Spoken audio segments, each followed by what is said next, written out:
بسم اللہ الرحمن الرحیم۔ آج ہم جس موضوع پر بات کرنے جا رہے ہیں وہ ہے آرگنائزیشن آف گائیڈنس سروسز۔ تو سب سے پہلی بات تو یہ ہے کہ رہنمائی پروگراموں کی تنظیم کی ضرورت کیوں اور کہاں کہاں ہے۔ تو اس حوالے سے بہت سے ادارے ایسے ہیں جہاں پہ ہمیں رہنمائی کے ادارے قائم کرنے کی ضرورت پیش آتی ہے، مشیر یا رہنمائی کرنے والے کا تقرر کرنے کی ضرورت ہوتی ہے۔ اس میں سب سے پہلی بات تو یہ ہے کہ اداروں کا قیام کرنے کے لیے ایسے ادارے قائم کرنے کی ضرورت ہے جہاں پہ یہ سروسز مہیا کی جا سکے۔ یہ کچھ پائلٹ سکولز بنائے جا سکتے ہیں یا ایکسٹینشن سینٹرز بنائے جا سکتے ہیں جہاں پہ ان رہنمائی کرنے والوں کو مقرر کیا جائے۔ پائلٹ اسکول سے مراد یہ ہے کہ ایسے اسکول جہاں پہ ابتدائی طور پہ تجرباتی طور پہ مشیر کا تقرر کیا جائے اور جہاں ضرورت محسوس کریں، جب اس منصوبے پر عمل درآمد کرتے ہوئے کامیابی ہو جائے تو اس کے بعد آہستہ آہستہ ان پروگرامز کو ایکسٹینڈ کرتے ہوئے مختلف تعلیمی اداروں میں مشیر کا تقرر کیا جائے۔ دوسری بات یہ آ جاتی ہے کہ مراکز رہنمائی قائم کیے جائیں۔ ضروری نہیں ہے کہ صرف تعلیمی اداروں میں ہم رہنمائی کے لیے مشیر مقرر کریں، بلکہ زندگی کے بہت سے دیگر شعبوں میں بھی مشیر کے تقرر کی ضرورت ہے۔ پھر یہ بات آ جاتی ہے دفاتر روزگار میں مشیر کی ضرورت ہوتی ہے، یعنی روزگار کے حوالے سے بہت سے لوگ جو ہیں وہ اپنے آپ کو رجسٹرڈ کرواتے ہیں اور ان کو مشورے کی ضرورت ہوتی ہے کہ وہ کون سا ایسا شعبہ ہے جس کے لیے وہ جاب کے لیے اپلائی کریں۔ تو یہاں پہ لازمی طور پر مشیر کا تقرر ہونا چاہیے۔ پھر یہ ہے کہ اصلاحی ادارے بنائے جائیں۔ بہت سے ایسے بچے ہوتے ہیں، نوجوان ہوتے ہیں، بلکہ بڑی عمر کے لوگوں کو بھی مشورے کی ضرورت ہوتی ہے، اصلاح کی ضرورت ہوتی ہے۔ تو ایسے کچھ ادارے قائم کیے جا سکتے ہیں جہاں پہ یہ سروسز مہیا کی جائیں۔ پھر یہ ہے کہ ادارہ ہائے تعلیم و تحقیق، ریسرچ سینٹرز جو ہوتے ہیں، جیسے یونیورسٹیز میں ریسرچ کے ادارے قائم کیے جاتے ہیں۔ پنجاب یونیورسٹی میں بھی ہے، اسی طرح سے علامہ اقبال اوپن یونیورسٹی اور دیگر یونیورسٹیز میں بھی ادارہ ہے تعلیم و تحقیق ہے، اور وہاں پہ بھی ضرورت ہے کہ مشیر کا تقرر کیا جائے۔ اس حوالے سے یہاں پہ اس لیے ضرورت محسوس ہوتی ہے کہ بچوں نے تعلیم کے حوالے سے ٹریننگ حاصل کرنی ہے، تو ان کو اپنی فیلڈ چوز کرنے کے لیے رہنمائی کی ضرورت ہوتی ہے۔ پاکستان میں رہنمائی کا ڈھانچہ کیا ہے، تنظیمی ڈھانچہ کیا ہے؟ ہم اگر ادارے کے حوالے سے دیکھیں، تعلیمی ادارے کے حوالے سے، اسکول کے حوالے سے دیکھیں، تو اس میں سب سے پہلا رہنما جو ہوتا ہے وہ صدر معلم ہوتا ہے، یعنی ہیڈ ماسٹر یا ہیڈ مسٹرس یہ فرائض سر انجام دیتے ہیں، کیونکہ والدین بھی اکثر و بیشتر ملاقات کے لیے آتے ہیں، اپنے بچوں کے مستقبل کے حوالے سے ڈسکشن کے لیے آتے ہیں، اور ان کو جہاں مشورے کی ضرورت ہوتی ہے وہ صدر معلم سے مل کر مشورہ چاہتے ہیں۔ پھر یہ ہے کہ ڈائریکٹر یا کونسلر بھی یہاں پہ ضرورت ہوتی ہے۔ ان اداروں میں ایک باقاعدہ ایک آفس قائم کیا جائے جس میں کونسلر بیٹھے ہوں، اور کونسلرز کو کنٹرول کرنے کے لیے ایک ڈائریکٹر کا تقرر ضروری ہے۔ پھر اسکول ہی میں مجلس رہنمائی بنائی جا سکتی ہے۔ کیسے کہ اسٹوڈنٹس کا ایک کلب باقاعدہ بنایا جا سکتا ہے جس میں ایک رہنما کی رہنمائی میں یہ بچے جو ہیں دوسرے بچوں کے لیے رہنمائی کی سروسز فراہم کریں۔ پھر یہ ہے کہ کاؤنسلنگ یا کارکنانِ رہنمائی، یعنی کارکن کون ہوں گے؟ وہ اسٹوڈنٹس کارکن ہوں گے جو ایک کلب کے ممبرز ہوں گے، اور وہ اپنے ساتھیوں کے لیے رہنمائی فراہم کریں گے۔ کس صورت میں کہ پہلے ان کا کاؤنسلر یعنی ٹیچر یا گائیڈر جو ہے وہ ان کو رہنمائی دے گا، ان کو سکھائے گا، ان کو بتائے گا، اور اس طرح سے وہ دیگر ساتھیوں کے لیے رہنمائی کریں گے۔ پھر یہ ہے کہ شعبہ مشاورت قائم کیا جا سکتا ہے. بڑے ادارے جہاں پہ ہیں، یونیورسٹیز ہیں یا کالجز ہیں، وہاں پہ شعبہ مشاورت باقاعدہ بنایا جا سکتا ہے، اور یہ شعبہ مشاورت جو ہے وہ طلباء کو ان کے مختلف مسائل میں رہنمائی فراہم کر سکتے ہیں. شعبہ روزگار، اور اس میں ہم خاص طور پہ دیکھتے ہیں کہ جو شعبہ روزگار ہے اس میں مشیر کا تقرر ضروری ہے، اور اس حوالے سے مختلف لوگوں کو رہنمائی دینے کے لیے شعبہ روزگار میں مشیر کا تقرر ہوتا ہے.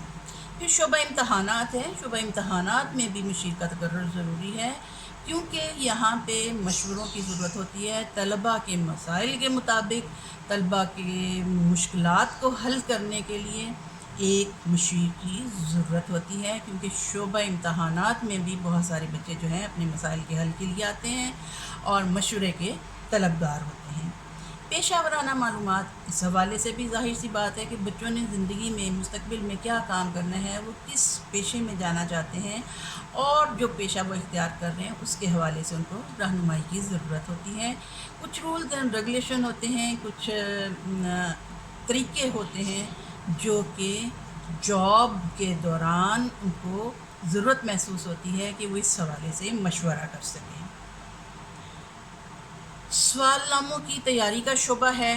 اس میں کیا ہے، سوال نامے کون سے ہوتے ہیں؟ مختلف ریسرچز میں بھی سوال نامے تیار کیے جاتے ہیں، اور ایگزامینیشن کے حوالے سے بھی سوال ناموں کی تیاری کی جاتی ہے. تو یہاں بھی مشیر جو ہیں وہ مشاورت کا کام کرتے ہیں.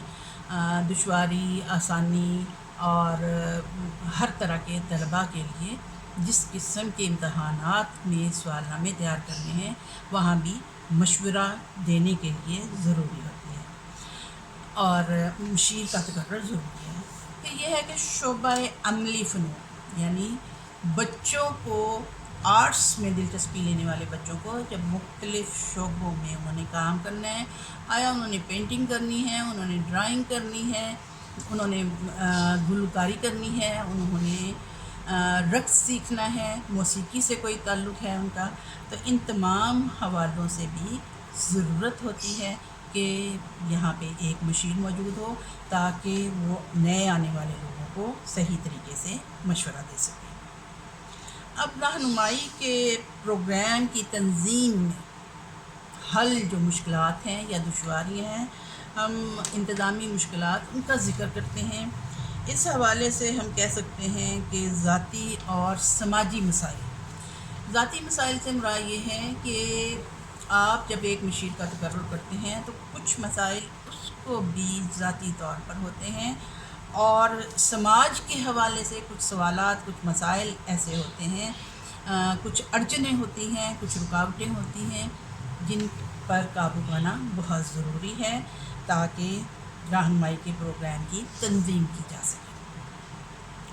نصابی مسائل بھی ہیں، یعنی مشورہ دینے کے لیے یا مشاورت کے لیے جو ٹریننگ دینی ہے تو اس حوالے سے کون سا نصاب مقرر کیا جائے، کس حوالے سے پڑھایا جائے، ٹریننگ دی جائے تاکہ وہ بہتر طریقے سے، اچھے طریقے سے مشاورت کے قابل ہو سکے.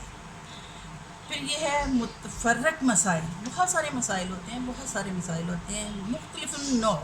ایک سماج میں رہتے ہوئے، ایک معاشرے میں رہتے ہوئے بہت سارے ایسے مسائل ہوتے ہیں ناگہانی قسم کے جن کا حل بہت ضروری ہوتا ہے. پھر یہ ہے کہ والدین کا مخصوص انداز فکر ہوتا ہے. والدین سمجھتے ہیں کہ ہم اپنے بچوں کو کہیں پہ مشورے کے لیے، سائیکولوجیکلی مشورے کے لیے لے کے جائیں گے تو ہمارا بچہ جو ہے وہ بیمار مشہور ہو جائے گا. ڈپریشن کا شکار ہیں بچے، ایگزائٹی کا شکار ہیں، ٹینشن ہے، ہائپر ٹینشن آ رہی ہے. تو اس حوالے سے بھی مشاورت کی اگر ضرورت ہے تو وہ کسی معالج سے رجوع کرنے کی بجائے یہ سمجھتے ہیں کہ اس طرح سے رجوع کرنے سے ہمیں مریض متصور کر لیا جائے گا. اب اسکول کے اندر، اسکول لیول میں اگر ایک مشیر کا تقرر کیا جاتا ہے تو اس کا کیا کام ہے، یعنی مشیر کون کون سے کام سر انجام دیتا ہے. سب سے پہلے تو ہم کہہ سکتے ہیں کہ ڈیولپمنٹل جو ہے گروتھ ہے، ڈیولپمنٹل کہہ لیں آپ، بچوں کی جسمانی نشو و نما ہے، نمو ہے، یا ایموشنل ڈیولپمنٹ کہہ سکتے ہیں آپ، فزیکل ڈیولپمنٹ کہہ سکتے ہیں، اس حوالے سے بچوں کو رہنمائی کی ضرورت ہوتی ہے۔ مختلف مسائل سے نبرد آزما ہونے کے لیے مشیر ایک بہت اچھے رہنما کے طور پہ جب کام کرتا ہے تو ان بچوں کو ان مسائل سے نکلنے میں مدد دیتا ہے۔ دوسری بات یہ آ جاتی ہے پریونٹیو، حفاظتی نقطہ نظر سے بھی مشاورت کی ضرورت ہوتی ہے۔ آپ کو پتہ ہے اسکولز میں بھی بلنگ ہوتی ہے، نئے آنے والے بچوں کو نشانہ بنا لیا جاتا ہے، فزیکلی امپیئرمنٹ کی صورت میں، کسی معذوری کی صورت میں ان بچوں کو دوسرے بچے جو ہیں وہ اپنی تضحیک کا نشانہ بناتے ہیں، تمسخر کا نشانہ بناتے ہیں، مذاق بناتے ہیں۔ تو اس حوالے سے بھی ضرورت ہوتی ہے کہ ایسے بچوں کے لیے حفاظتی تدابیر اختیار کرنے کے لیے ان کو مشورے کی ضرورت ہوتی ہے، اور وہ اپنی خود حفاظتی تدابیر کے لیے مشورے کے مرہون منت ہوتے ہیں۔ ڈائگنوسٹک یعنی ایسے بچے جو مسائل کا شکار ہیں اور ان کا ڈائگنوزس کرنا ہے، جو دوسروں کو تنگ کر رہے ہیں یا خود تنگ ہو رہے ہیں، تو ایسی صورتحال میں مشیر جو ہے وہ یہ کام کرتا ہے کہ وہ تشخیصی عمل سے گزرتا ہے کہ کون سا بچہ کس مسئلے کا شکار ہے اور اس کے لیے کیا ہم نے حل ڈھونڈنا ہے۔ تھراپیٹک یا معالجاتی طریقہ بھی ہوتا ہے۔ پھر تھیراپیز کی ضرورت ہوتی ہے بچوں کو، مختلف بچوں کو، جو بچے شدت پسند ہیں یا جو بچے احساس کمتری کا شکار ہیں، تو ان کو معالجاتی مشاورت کی ضرورت ہوتی ہے۔ مختلف ان کو تدابیر بتانے کی ضرورت ہوتی ہے کہ وہ کس طرح سے ان مسائل سے ابتلا ہو سکتے ہیں۔ اس کو تھراپیٹک کو ریمیڈیل بھی کہہ سکتے ہیں، یعنی کہ معالجاتی طریقہ مشاورت، یعنی اس میں مشورہ دیا جاتا ہے کہ کس علاج کو یا کس معالجے کو، ٹیکنیکس کو استعمال کرتے ہوئے وہ اپنے مسائل پر قابو پا سکتے ہیں۔ پھر فالو اپ، یہ اساتذہ جو ہیں یہ فالو اپ کا کام بھی کرتے ہیں، یعنی باقاعدہ جن بچوں کو انہوں نے رہنمائی دی ہے تو اس رہنمائی سے ان کو کس حد تک فائدہ پہنچا، یا انہوں نے کیا اپنے مسائل پہ قابو پایا، یا ابھی بھی وہ کسی مسئلے کا شکار ہیں، تو اس حوالے سے ان کی فالو اپ کی بھی ضرورت ہوتی ہے، اور یہ مشیر اساتذہ جو ہوتے ہیں یہی اس کام کو مکمل کرتے ہیں۔ پھر ریسرچ اینڈ ایویلیویشن، تحقیق اور جائزے میں، یعنی ریسرچ کرنے کے دوران یا ایویلیوشن کرتے ہوئے بھی یہ مشیر جو ہیں وہ مددگار ثابت ہوتے ہیں۔ اس حوالے سے سرگرمیاں کیا کیا کی جا سکتی ہیں، اس میں سب سے پہلے تو تعارف برائے طلبہ ہو سکتا ہے، ادارے کے بارے میں، رولز اینڈ ریگولیشن کے بارے میں کہ کن باتوں کا خیال رکھنا ضروری ہے، کیا کیا رولز ہیں اس ادارے کے، اس کے حوالے سے ایک تعارفی پروگرام رکھنے کی ضرورت ہوتی ہے، اور بچوں کا آپس میں تعارف کرانے کے لیے، اساتذہ کے ساتھ تعارف کرانے کے لیے بھی ایک تعارفی پروگرام رکھا جا سکتا ہے۔ اندازہ طلبہ، یعنی بچوں کا رجحان کا اندازہ لگانے کے لیے کہ وہ کن ایکٹیویٹیز میں ایکٹیولی پارٹیسپیٹ کر سکتے ہیں، اس حوالے سے بھی جو ہے اسٹوڈنٹس کا اندازہ لگایا جاتا ہے۔ کچھ بچے اسپورٹس میں اچھے ہوتے ہیں، کچھ لوگ ذہانت کی وجہ سے اپنی تعلیم و تدریس کے حوالے سے زیادہ اچھی کارکردگی کا مظاہرہ کر سکتے ہیں، کچھ بچے کو کریکولر ایکٹیویٹیز میں حصہ لیتے ہیں، کچھ لوگ آرٹس اینڈ پینٹنگ، ڈرائنگ وغیرہ میں زیادہ بہتر کارکردگی کا مظاہرہ کرتے ہیں، تو ان تمام باتوں میں دیکھنا ضروری ہوتا ہے۔ تعلیمی اور پیشہ ورانہ معلومات، تعلیم کے حوالے سے کہ بچوں کو کون سا شعبہ اختیار کرنا چاہیے اور کس پیشے کی آج کل ڈیمانڈ ہے اور کس پیشے کی طرف بچوں کو جانا چاہیے، اس حوالے سے بھی سرگرمیاں کچھ بنائی جا سکتی ہیں، جس کے حوالے سے بچوں کو بتایا جا سکتا ہے، گائیڈ کیا جا سکتا ہے، رہنمائی دی جا سکتی ہے، اور مشاورت ہوتی ہے، اور تقرری کرتے ہوئے یعنی جب تقرری کرنی ہے تو اس حوالے سے بھی کچھ مشاورت کی ضرورت ہوتی ہے. کہیں پہ کسی جاب پہ جانے کے لیے یا کسی کی جاب اسپیسیفیکیشن کرنے کے لیے بھی مشاورت کی ضرورت ہوتی ہے. اسی طرح سے تحقیق و جائزہ میں اس کی کچھ سرگرمیاں کی جا سکتی ہیں، کچھ ایکٹیویٹیز ہو سکتی ہیں، کچھ سوال نامے پر کروائے جا سکتے ہیں، سروے ہو سکتا ہے، اور مشورہ طلبی بھی کی جا سکتی ہے. مزید کسی ماہر سے مشاورت کی جا سکتی ہے، ڈاکٹر سے، سائیکالوجسٹ سے، یا مختلف ایک معاشرے میں کوئی زیادہ ویل ٹو ڈو افراد ہیں، ان کے عقل مند افراد ہیں، بزرگ افراد ہیں، ان کے تجربات سے فائدہ اٹھانے کے لیے بھی مشورہ کیا جا سکتا ہے.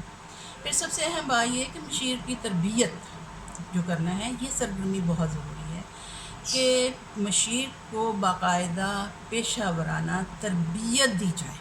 صرف یہ نہیں کہ کسی ایک فرد کا تقرر کر دیا ہے اور وہ بیٹھ کے مشورے دینے لگا، نہیں، باقاعدہ انسانی نفسیات اور طریقہ معالجت اور مختلف قسم کی ٹریننگز کی ضرورت ہوتی ہے، اور ان ٹریننگز کا اور فالو اپ کا ارینج کرنا ضروری ہے. اور ان ٹریننگز کے ساتھ ساتھ یہ دیکھنا بھی ضروری ہوتا ہے کہ آیا دوبارہ سے ریفریش کرنے کے لیے بھی ٹریننگ کی ضرورت ہے یا نہیں.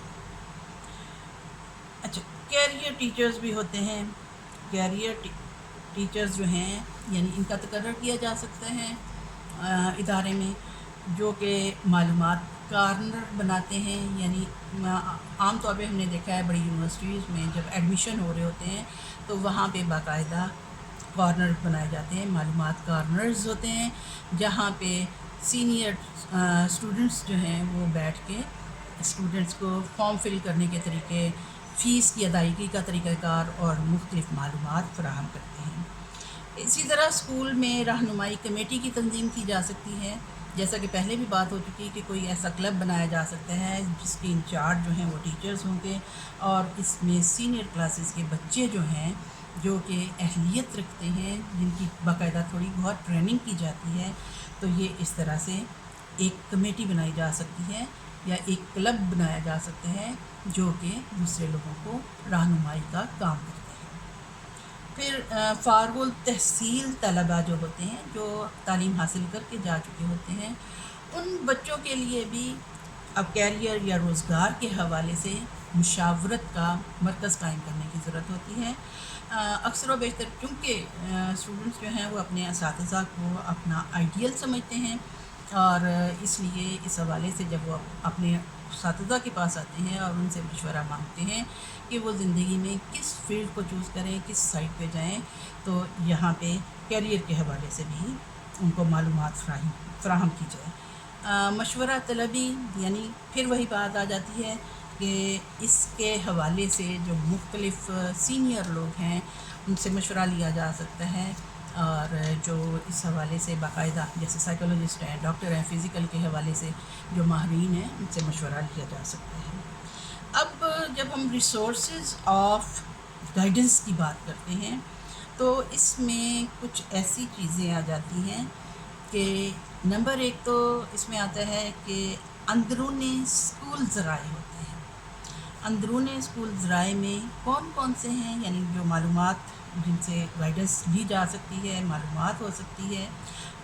اس میں سب سے پہلے تو پرنسپل ہے. پرنسپل نہ صرف اپنے اسٹاف کی رہنمائی کا فریضہ سر انجام دیتے ہیں، بلکہ ادارے میں وزٹ کرنے والے وزٹرز کے لیے بھی گائیڈنس فراہم کرتا ہے، والدین کے لیے اور اسٹوڈنٹس کے لیے بھی رہنمائی کا فریضہ سر انجام دیتے ہیں.